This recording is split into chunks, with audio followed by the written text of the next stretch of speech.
Hello, everyone. Welcome to Driving in the Dark. This is, even though I'm actually recording this during the day, this is the earliest I've ever recorded anything for this. I'm just back to talk a little bit more about the last Macklemore album, and specifically the song White Privilege 2, which I touched on my review of his album. But I recorded that review, just off the dome, without any notes or anything. And White Privilege 2 is a pretty politically loaded song. It's meant as a conversation piece, and I didn't have that much. Well, I had plenty to say about it, but my thoughts really weren't organized. So I kind of wanted to go back and try and do it justice a little bit. Yesterday while I was at work, I sort of thought about just taking down that review because I wasn't satisfied with it really at all, and typing up a written review and just releasing that, and then in a couple days recording the written review and publishing that as the new Macklemore review. So I typed up a rough draft of it, and I decided, you know what, this isn't worth it, and this probably isn't going to work out. It got a bit too pretentious even for me. So I'm just going to record this. I would like to read you the conclusion I wrote for my written review, what was going to be my written review, because I think it kind of sums up how I feel about the album in general. What holds Macklemore back is his need to be liked. It's why songs like Brad Pitt's Cousin and Let's Eat are quirky like a Disney Channel sidekick rather than weird like a Cool Keith song. It's how he can spend countless man-hours writing and researching a 9-minute deconstruction of white privilege and still end up with a lifeless slog of a song that doesn't actually challenge himself or his audience. And it's why he forces fortune cookie truisms and stale political overtures into nominally personal songs like Kevin or St. Ides. Macklemore's Today on a Very Special Episode of Full House songs are where political rhetoric goes to die, like flies drowning in molasses. Macklemore gave headline-starved critics a freebie when he called this album a mess. If only. Laid out in neat, tastefully decorated rows, it is a graveyard of other people's expectations. Unruly, it's lifeless, gray, orderly, totalitarian, a triumph of the nil. And I think that pretty much summarizes how I feel about the album as a whole, the issues I have with it. But let's talk a little bit more about White Privilege 2 specifically and why I didn't care for it. I feel like I understand that it was important to Macklemore with his song to not have something that would go to radio, to have something that you'd have to sit down and listen to have something that maybe challenged you a little bit more. And that's why it's 9 minutes long. That's why it's structured like a play, and he has specifically referred to it as a play. But I think it could have kind of taken a lesson from his previous hit about same-sex marriage, Same Love, which Same Love can be a bit corny, and it was easy for a lot of people to make fun of, but I think he had a genuine vulnerability in that, and I think that emotional core translated. I don't think it does in White Privilege 2. Now, I can imagine a version of White Privilege 2 that was really good and provocative and interesting. Like, in my head, the fantasy I have of what White Privilege 2 could be is something like this. You can still keep the 4-vignette, 9-minute long thing. The first vignette would be like Macklemore as a little kid, just like how Same Love opens. And as a kid, Macklemore's just getting into hip-hop. He's bonding with a friend of his over it. And it's all going really well, and he's excited by this new thing he's learning about. But then he loses his friend because they're listening to one of their favorite songs together, and Lil Mac says the N-word out loud, rhyming along to the song. End of the first vignette. Second vignette, cut ahead to Macklemore, Professor Macklemore, the late-night drug-prowling wolf in his college years when he wrote the original song White Privilege. Vignette 3, talk about, as he does in White Privilege 2, talk about Macklemore blowing up and becoming Exhibit A in the national conversation about race and cultural appropriation and all that. And then Vignette 4, we have today's Macklemore, Ben Haggerty. He's older, he's wiser. He has a kid now, so killings of people like Trayvon Martin really hits home a lot more now that he has a kid. And he feels a little bit less arrogant. He realizes that not everything's about him. So he gives a call to that friend he lost in the first vignette. That friend has grown up to be a Black Lives Matter organizer. And they meet up and get coffee, or herbal tea, as Macklemore likes. And Macklemore is finally ready to put his ego to the side and listen and learn about other people's perspectives and commit himself to doing anything he can. Humbled by this journey he's gone through. And I don't know, that's just my fantasy of what it might have been. But, you review the songs that you're given, not the songs that you want, and those aren't necessarily the same thing.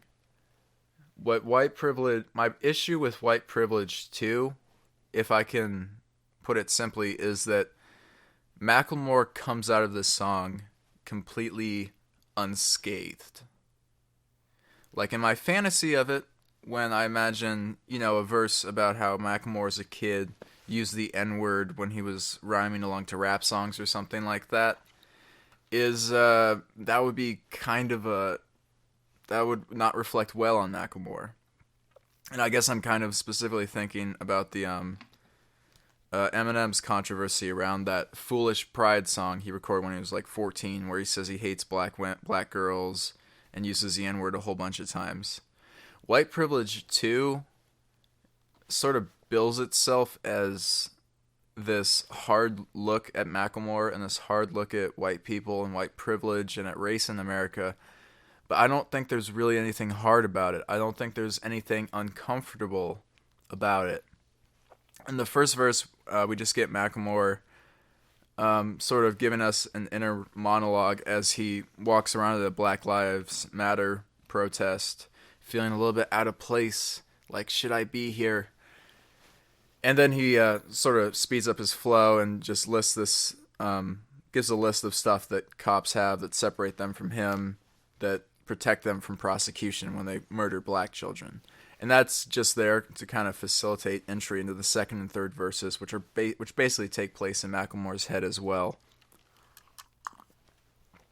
And for one thing, I've heard that first verse already, because it was like the second or third verse on Macklemore's song "Awake" from The Heist, when he says, "I don't want to be that white guy in Million Man Marching," or he's having all this anxiety about tweeting "R.I.P. Trayvon Martin" because he feels like it's not his place.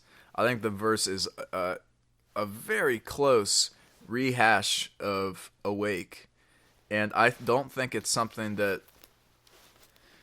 I don't think it's a verse that challenges Macklemore in any way, like at all. It's just kind of there. And then the second verse, Macklemore plays... Macklemore like does an impression of what he thinks someone who doesn't like Macklemore sounds like, which, like, to be fair, that could be pretty much anyone, but specifically someone who, for political reasons, dislikes Macklemore. So he just lists, like, oh, you make pop music, and, like, are you down for the cause? I don't know about your intentions. And I don't think it's not what it needs to be. It should be like this ruthless, hard-hitting moral inventory,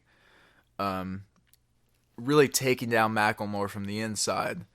But all he does in that verse is kind of repeat these sort of sanitized platitudes and just virtually meaningless phrases of dissent that you've heard in a million articles before. It's nominally the verse where he just tears himself apart, but he's not saying anything new in it. He's not really exploring himself, and he comes out of that verse almost totally unscathed.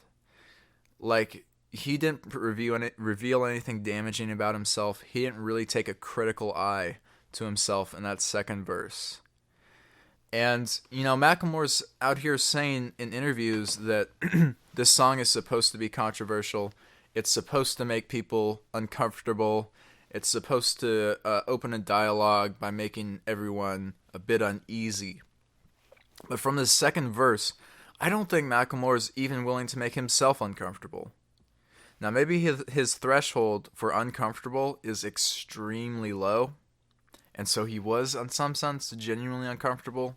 I can't speak to his intentions or whatever, but as a listener, when I listen to that second verse, I'm thinking of stuff like when Macklemore was in that weird Halloween costume that looked like a Nazi caricature of a Jewish person a year ago or whatever, and all the sort of whining and self-pitying he does, and the kind of manipulative way that he approaches issues of race in the public eye. Like, there's so many things. Like, just get on Google and search Macklemore, read a couple articles. There are so many things that I, as someone who doesn't follow him that closely, can think about that he could have brought up. And I'm sure there are even harsher criticisms to be made that he knows that I don't. So why is it that in the second verse, where he's supposed to be taking himself on, again, he just comes out of it pretty much looking like the good guy? He is willing to sort of puppet the way that people criticize him talk in some sense, but he's not willing to put anything on the line. He's not willing to damage himself or make himself appear, stupid or ignorant or pathetic in what should be a ruthless moral inventory. He doesn't provide that for me. Then we get into the third verse, when Macklemore is like having this conversation with this very stereotypical, easy caricature of like this soccer mom who sees him at a store or a coffee shop or whatever, and gives him a little spiel about how he, oh, I like you because you're not negative, you're a positive rapper, or you don't rap about hoes and bitches and thugs and stuff. And I don't think it's good. Again, Macklemore is, just like in the last verse, Macklemore is not willing to really actually harshly criticize himself. In the verse where he's talking to like the middle-aged white fan, I can't imagine a single person in Macklemore's fan base that would listen to White Privilege 2, hear that verse, and be taken aback or be like totally alienated, because he's really softballing it. And the stuff that he puts in this fan character's mouth is stuff that a million people have said already. If anything, if there's any like serious cultural appropriation going on this unruly mess I've made, it's the way that on White Privilege 2, Macklemore just kind of sucks up and sucks the bite out of these criticisms that black bloggers and social critics were making of him like 2-3 years ago, and taking these legitimate and deeply felt criticisms of him and his fan base and making them completely toothless. If you're listening to this, you probably like Macklemore, you're interested in him. Tell me, were you offended by the verse where he attacks his own fan base? Did you think he had a valid point to make? Because I didn't feel challenged. I mean, I'm not particularly a fan of Macklemore, but I didn't feel challenged at all by that. And it doesn't even have to apply to Macklemore fans. Those kinds of criticisms get thrown at people who listen to, Machine Gun Kelly, or listen to Eminem, or, listen to the kind of stuff that you might hear on that old Things White People Like blog. Like white people that only listen to like De La Soul and Run DMC or whatever. Who's the target here? This would have been a good song if Macklemore ruthlessly attacked himself, tore himself down to build himself up, and ruthlessly attacked his fan base and tore down what makes him uncomfortable about his fans, and then so he could build them back up in the last verse. Destroy and rebuild. But who is he really criticizing in either of these verses? And what is he really risking to make that criticism? That's my problem. And then the last verse is basically just is barely worth talking about. It's Macklemore just sort of concluding everything with to be frank, a very disingenuous sounding just restatement of rhetoric. And he has said in interviews how long he studied and how he had people tutor him and how he played this song for all kinds of different people to get feedback so he can make sure the politics were right, so he can make sure that he wasn't fucking up, to make sure that he was accountable to someone, and to field contributions from people that aren't, rich Miley Cyrus looking crackers like himself. And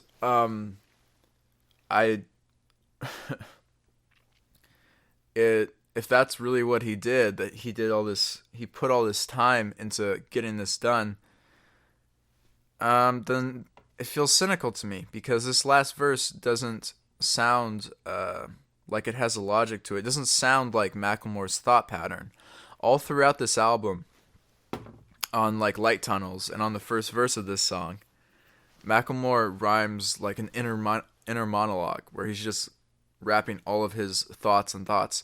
This last verse doesn't sound like Macklemore's thoughts. It doesn't sound like it doesn't sound organic. It doesn't sound heartfelt. It sounds like he did enough research to get the bullet points of the phrases people like to use and the rhetoric people like to use and the rhetoric he thinks people want him to be using. It doesn't sound like he's made any growth. And there is not a single point anywhere in the song, really, that he makes that he didn't make in his original White Privilege back in 2005.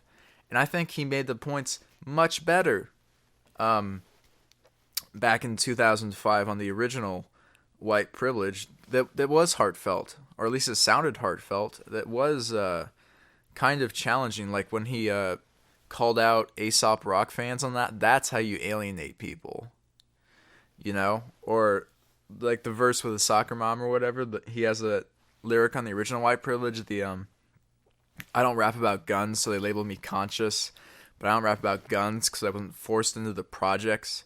See, I was put in a position where I could choose my options, blessed with the privilege that my parents could send me to college. Now, who's going to shows? The kids on the block starving, or the white people with dough that can relate to my content? Where's something like that in this song? And that's my problem with White Privilege too. It just sounds like 9 minutes of nothing, because I don't think Macklemore was prepared to write it. I don't think he was prepared to be very hard on himself. I don't think he was really prepared to be hard on his fan base. I don't think he was, like Marx sort of once described his project as being the pursuit of the ruthless criticism of everything. Macklemore here presents tepid whining about nothing. And that's no knock against the Black Lives Matter movement or the people who are affected by the issues he's talking about. It's entirely on his shoulders, because he was not willing to put it on the line. He was not willing to open up in a genuine way. He was not willing to risk anything. What are you willing to risk, Macklemore, to make change in the world? From this album, from this song, I think probably nothing. Because I can't, like he on after the third verse, he has sort of a little skit montage of kind of stereotypical white people that don't get it talking, and one of them is like a guy who said who's like this is like just the generation that's offended by everything and all that. All right, Macklemore, if you didn't offend a lot of people with this song, it didn't work. A song like this should fire people up. It should be controversial. It should offend a lot of people that don't get it, and then it should help them get to the point of an understanding. It doesn't do that. It's just a big bowl of gruel. It's it's just nothing. Like if anything, this reminds me of what B.R. Myers said about Kim Jong Il's books. And Kim Jong Il, if you have seen a North Korean library, Kim Jong Il has dozens and dozens and dozens of books, from the collected works to articles to memoirs and shit like that. And in his book about North Korea, Myers said, like, the thing you need to understand about Kim Jong Il's books is that you're not supposed to read them. And if you do read them, they just repeat the same couple sentences over and over and over and over again for hundreds of pages and say absolutely nothing. Kim Jong Il's books aren't in every North Korean library because the government wants people to read them. They're there because they want the North Korean citizen to look at the wall of beautiful, gorgeous, leather-bound books with ribbon markers and say, well, wow, look at all those books. He must have been a great thinker. But if you're not supposed to read them, you're supposed to look at them and be impressed. You're supposed to acknowledge that they exist and thus admire them. That's what White Privilege 2 feels like to me. If you listen to it, there's like nothing to it. But, you know, if you're just on the sidelines, if you're someone who wishes Macklemore would step up to the plate, you can look and see he did a 9-minute song in a 4-part vignette with all these skits and a website to go with it and this tasteful, stark black and white single cover. You can look at that and say, huh, I guess Macklemore cares. Look what he did. He did a 9-minute song with all this shit to go with it. If you look at it and just acknowledge it, you're impressed. But if you listen to this song, you get nothing out of it. Just like reading one of Kim Jong-il's books. And having had a few more days to listen to White Privilege 2, let's be real. The game that Macklemore is kicking on this song has about as much revolutionary potential as Kim Jong-il's definition of democracy. Alright, thank you guys. This has been Driving in the Dark. You can follow me on Twitter at DITD Podcast. And if you enjoyed this, please subscribe on iTunes. Thanks for your time. If there's anything you'd like me to review, or whatever, if you just hate me or whatever, or if you like something I did, whatever you want to do, just hit me up, talk to me. You can reach me on email at driveinthedarkpodcast@gmail.com. I look forward to hearing from some of you guys. And if you're listening to this on YouTube, definitely leave a comment. Let me know what you thought about White Privilege 2, because I know that not everyone felt this way, even though from my impression, no one really felt any kind of way about this song. Thank you.